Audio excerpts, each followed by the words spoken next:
Friends, ఇదైతే తెల్ల నువ్వులండి. తెల్ల నువ్వుల పిండి అనమాట. కలిపాను, 2 రోజులు ఊరబెట్టాను. ఊరబెట్టి గాలించడం అది ఏమీ చేయలేదండి, అలాగా నానబెట్టేశాను.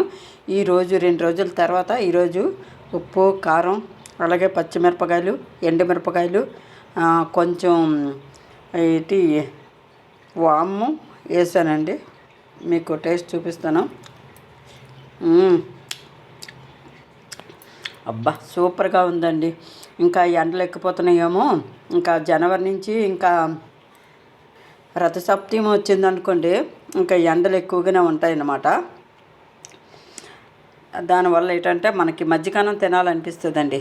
అప్పుడులోను మనం చక్కగా ఇదిగోండి ఈ ముద్ద వేసుకొని మజ్జిగన్నంతో కమ్మగా నంచుకొని తినొచ్చండి. అలాగే రాగి జావతో కూడా కమ్మగా తినొచ్చు. జొన్న జావ, రాగి జావ, ఏ జావలతోనైనా సూపర్ అండి.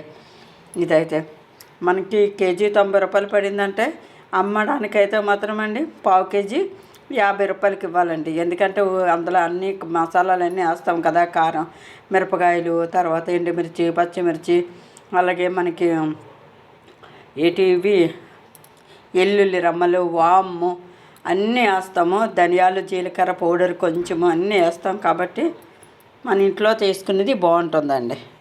Bye friends.